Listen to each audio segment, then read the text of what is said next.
House of Horror. Title: Justin Bieber and the silence behind the applause. My name is Justin Bieber, and the silence started screaming only after the crowd stopped. 1. The house was supposed to be temporary. That's what I told myself when I bought it. An isolated modern mansion tucked deep into the hills of Northern California, miles away from paparazzi, fans, and expectations. Glass walls, clean lines, silence engineered by distance and money. The kind of place people assume heals you. The kind of place that listens. The realtor spoke quickly during the tour, like someone eager to leave before sundown. Very private, she said. Soundproofed. No neighbors for miles. Soundproofed. That word would come back to me later. 2. The first week passed quietly. Too quietly. No helicopters. No fans. No music bleeding in from another room. Just the hum of electricity. The low whisper of the wind sliding over glass. I tried to enjoy it. I worked out, meditated, slept. But every night, just before falling asleep, I felt it.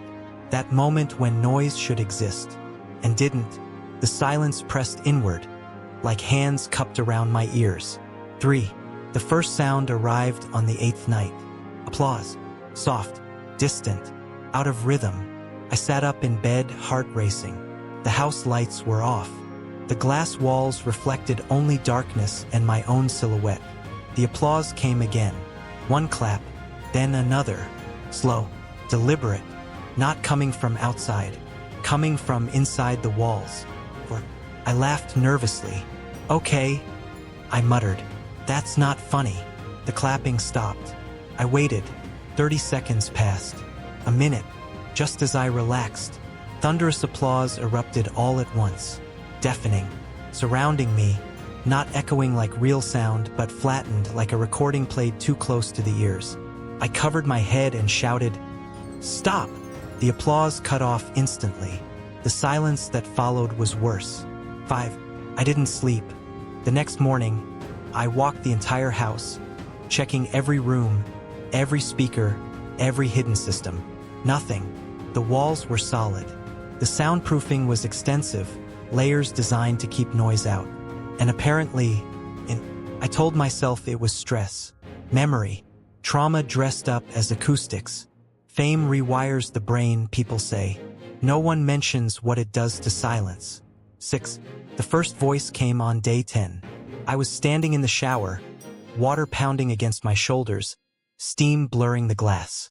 Above the sound of running water, someone whispered, "Sing it again." I froze. The voice was familiar, not a stranger, not a ghostly growl. My own, but younger, unsteady. I turned off the water. "Hello," I called. The bathroom swallowed my voice completely. No echo, no return. 7. That night I dreamed of a stage. Not a stadium, not lights, just a black room with no edges. A single microphone stood in front of me. I stepped toward it. Before I could speak, the room filled with applause, violent, endless, demanding. I opened my mouth to sing. No sound came out. I woke up choking on silence. Things escalated quickly after that. Reflections lagged behind my movements. Music files on my laptop rearranged themselves. Unfinished tracks playing backward. Lyrics I never released appearing in folders I didn't create. One file was titled, "Stay Quiet." When I tried to delete it, my laptop shut down. The house lights flickered in perfect rhythm, like a countdown. 9. The room appeared on the 12th night. It wasn't there before. I know that for a fact. A narrow hallway had formed between the gym and the recording studio. Walls darker than the rest of the house, the air colder, thicker. At the end of it was a door. No handle, no label, just a small symbol carved into the wood. Pair of hands clapping. Slowly, silently, I stood there for a long time, heart pounding, sweat cold on my spine. "This isn't real," I whispered. The door responded. Applause. From behind it. 10. I backed away. The hallway stretched. The door moved farther, then closer, like the house was breathing. A pressure built behind my eyes, The same pressure I used to feel before walking on stage. Adrenaline, expectation, demand. The house wasn't haunted. It was rehearsing, and it wanted me inside that room, because that room wasn't for sound. It was for what comes after the sound dies. I didn't enter the hallway that night. I stood there until my legs began to ache, until the house's low electrical hum crept back into my awareness and reminded me that I was still breathing. The clapping behind the door never grew louder, never faster. Stayed slow, measured, patient, like something that knew it would eventually be heard. I turned away. That was my first mistake. 1. The hallway was gone the next morning. The gym wall was solid again, smooth and uninterrupted. No seams, no shadows, no door. I pressed my palm against the spot where it had been. Cold, normal. For a moment, relief washed over me. Then the applause started. Faint, scattered, following me as I walked through the house. One clap from the kitchen, another from the ceiling above the living room. Never together, never forming rhythm. Applause without unity, the worst kind. 2. I tried noise, real noise.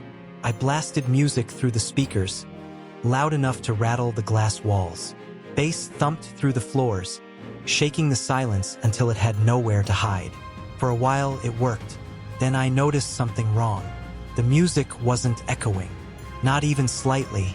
It sounded like it was being swallowed the moment it left the speakers, as if the house was learning what it needed to erase. 3. I called my manager. Voicemail. I called friends. Straight to voicemail. Texts delivered. Read receipts never appeared. My phone showed full signal. Internet worked fine. Streaming loaded instantly. But people felt distant, muted, disconnected in a way that had nothing to do with technology. The house wasn't cutting me off. It was isolating me selectively. For that afternoon, I found the recording booth door open. I always keep it closed. Inside, the lights were on. The microphone stood centered, cable neatly coiled at its base. A pair of headphones hung from the stand, gently swaying as if someone had just set them down. I stepped inside cautiously. The air felt heavier, dense. Sound behaved differently here. When I snapped my fingers, the noise died instantly, no bounce, no echo. A sign on the wall caught my eye. Handwritten, block letters. This is where they stop clapping. My throat tightened. Who's they? I asked. The booth answered with silence. Then applause. Not loud. Close. Right behind my ears. 5. I ripped the headphones off the stand and threw them to the floor. The applause stopped. I stood there, breathing hard, fists clenched. This isn't real, I said aloud. You're not real. The microphone clicked on. Feedback hissed softly, like a breath drawn through teeth. A voice came through the speakers. Not mine, not anyone I recognized, but it knew my cadence, my timing, my pauses. You don't hear them anymore, the voice said calmly. Hear who? I demanded. The crowd, it replied. Not the real one, the one that stays after. 6. Images flooded my mind without permission. Stages, lights, screaming faces blurred into a single mass. Applause so loud it erased thought. Silence afterward so deep it felt like falling. The voice continued. You learned early that noise equals safety, it said. When they're clapping, nothing else can touch you. I shook my head. That's not true. The microphone hummed. When they stop, the voice said softly, you disappear. 7. The recording booth walls began to shift, not moving, thinning, as if they were being worn down by something pressing from the other side. I backed toward the door. What do you want? I asked. The applause returned. Slow, measured, unforgiving. We want you where the sound ends, the voice replied. We want what you do when no one is watching. The booth door slammed shut. Locked. The lights cut out. Darkness wrapped around me instantly. In the black, the applause grew louder. Not celebratory, not excited, but evaluative. Like hands clapping to test acoustics in an empty hall. I felt the microphone being placed back in my hands. Cold metal, familiar weight. "You can stay quiet," the voice said. "We'll clap for you." I swallowed hard. "And if I don't?" Pause. Then you'll hear what comes after." 9. Something else joined the applause. Not sound. Absence.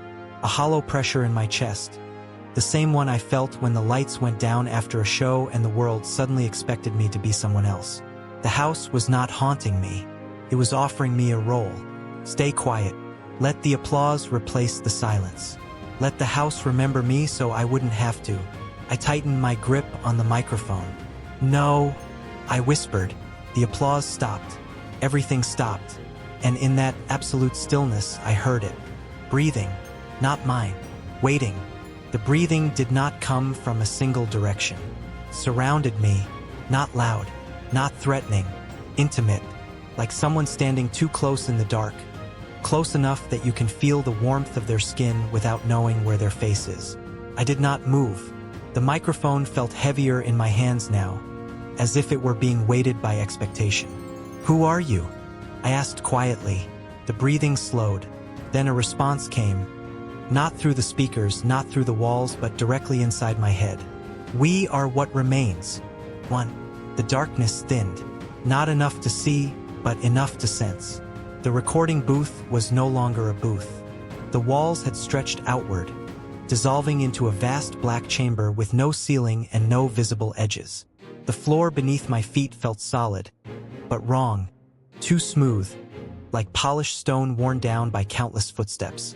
In the distance, something shifted. Rows formed. Not people. Spaces where people should have been. The applause returned, but now I understood it wasn't hands. It was absence colliding with itself. "You don't need us anymore," the voice continued. "That's why you're afraid." "I'm not afraid," I said automatically. The chamber reacted instantly. The applause spiked, sharp and mocking. "Then sing without it," the voice said. 2. A spotlight snapped on above me. White, harsh. I squinted, heart pounding. Beyond the light, the darkness pressed closer, as if curious. "Sing," the voice repeated. "No crowd," it added. "No echo." The microphone hummed softly, alive in my grip. I opened my mouth. Nothing came out. Not because I couldn't sing, but because I didn't know who I was singing for. Panic crept up my spine. The voice softened. "You see?" it said. "When they're gone, you don't exist. Let us clap. Let us keep you whole." 3. Memories crashed into me. A kid in a recording studio, headphones too big for his head. Adults watching through glass, nodding approvingly when he got it right, frowning when he didn't. Applause replacing approval. Approval replacing safety. I had learned the equation early. Sound equals existence. Silence equals erasure. "I'm still here," I said, more to myself than to the voice. The spotlight flickered. The darkness pulsed. The chamber didn't like uncertainty. For a figure stepped into the edge of the light. Then another. Then dozens. They looked like people at first, outlines, silhouettes, but as they moved closer, I saw the truth. They had no faces. Where faces should have been, there was smooth skin, unbroken and empty. Their hands, however, were perfectly formed. And they were clapping. Slowly. Endlessly. "This is the after," the voice explained. "This is what follows you when the noise fades." The faceless figures stopped at the edge of the light. They did not enter it. They waited. 5. My chest burned. "If I give you what you want," I asked, "what happens to me?" The voice paused, as if considering honesty. "You won't feel the silence anymore," it said. "We will clap when you wake, when you sleep, when you doubt. And the cost? A beat. You won't need yourself." The words landed hard. I finally understood. The house didn't want my voice. It wanted my dependence. 6. The microphone grew warmer in my hands. The spotlight tightened, shrinking until it framed only my face and the mic. The faceless figures leaned forward slightly, anticipating, evaluating. I thought of all the times I had chased noise to outrun discomfort. All the moments I'd feared stillness more than exhaustion. I lowered the microphone. The applause faltered. Confusion rippled through the chamber. "No," the voice warned. "That's not how this works." "I know," I said. "That's why I'm stopping." 7. I stepped backward out of the light. The darkness rushed in, swallowing the spotlight instantly. The chamber trembled. The faceless figures recoiled, their clapping losing rhythm, dissolving into uneven thuds. "You need us," the voice insisted louder now. "Without us, there's nothing." I closed my eyes, and I listened, not for applause, for myself, my breathing, my heartbeat, the sound of being present without performance. The chamber screamed. The floor cracked.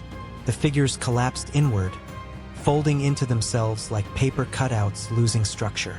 The applause disintegrated into static, then silence. Real silence.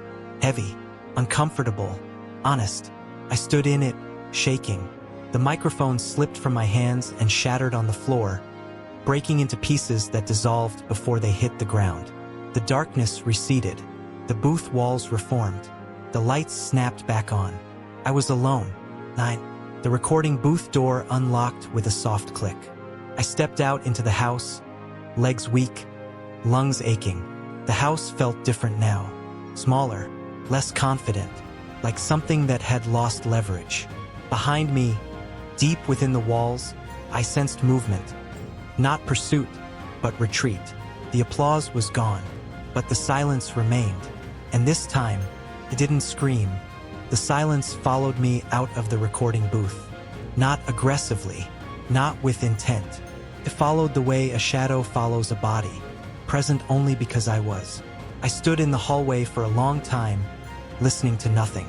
The house no longer hummed with electricity the way it had before. Even the glass walls seemed less reflective, less interested in mirroring me back to myself.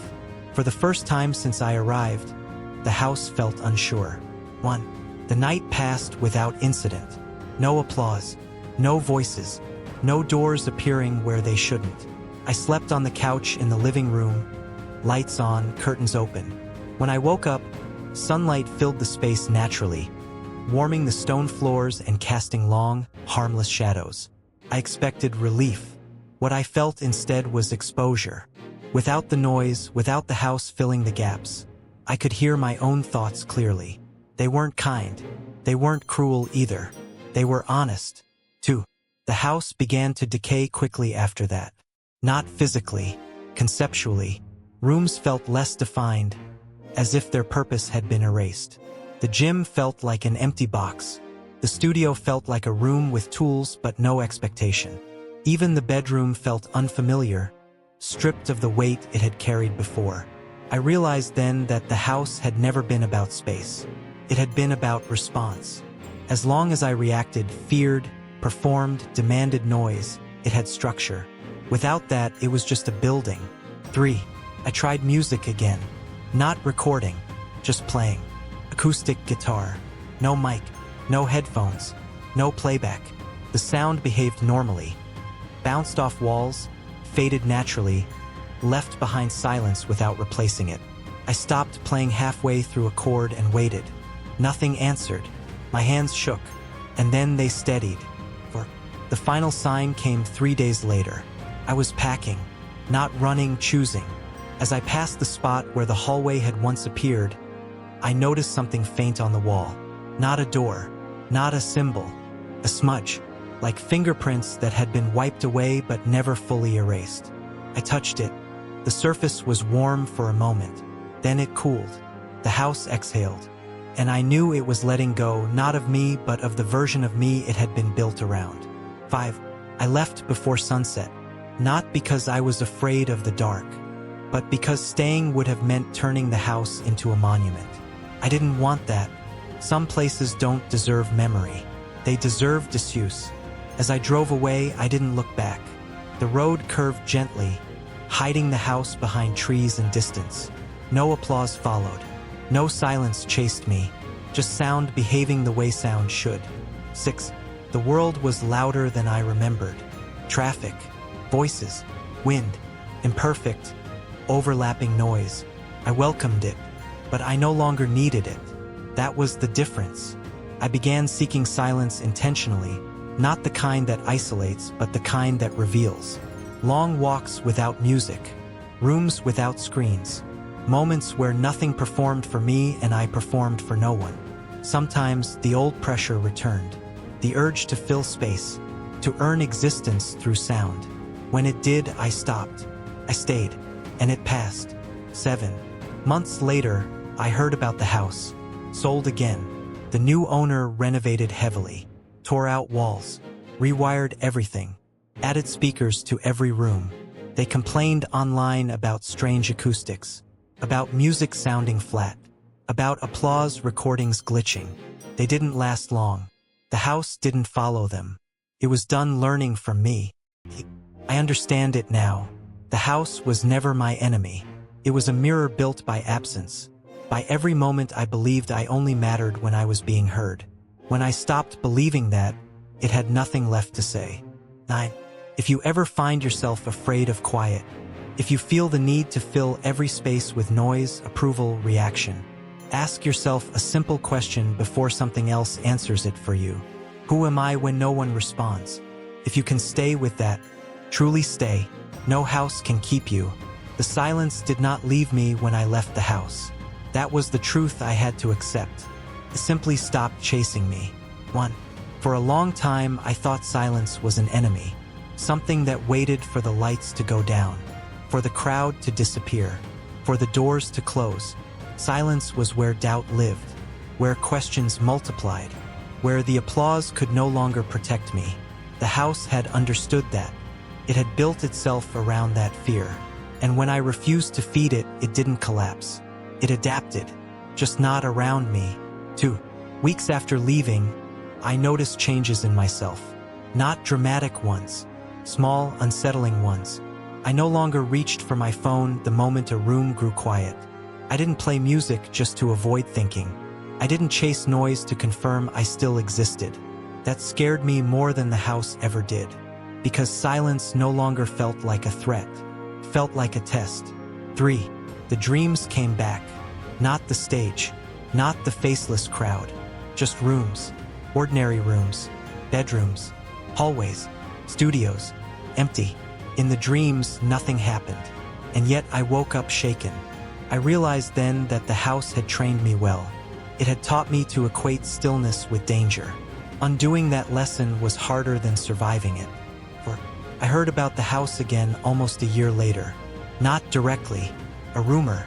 Someone in the industry mentioned a producer who bought a soundproof mansion in Northern California, claimed it was perfect for isolation, perfect for focus, perfect for control. They said he started hearing applause in the walls after a few months. I didn't ask for details. I didn't need them. 5. The truth is this. The house was never tied to a place. It was tied to a belief. That belief moves easily.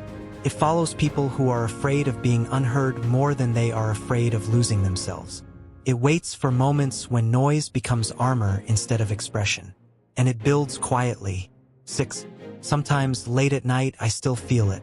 That instinct to perform, to fill space, to prove something to an invisible audience. When it happens, I sit still. I let the silence press in. I let it ask whatever question it wants. And I answer it honestly. That's how you stop it from building walls. 7. If you ever find yourself in a place where applause feels safer than truth, if you feel relief when noise drowns out your own thoughts, be careful, because there are houses that don't need ghosts. They only need permission. My name is Justin Bieber. I learned that silence isn't what comes after the applause. It's what remains when you stop performing for it. And if you can stay there, really stay, nothing will ever need to clap for you again. The end. Have a nice day. Thank you for watching.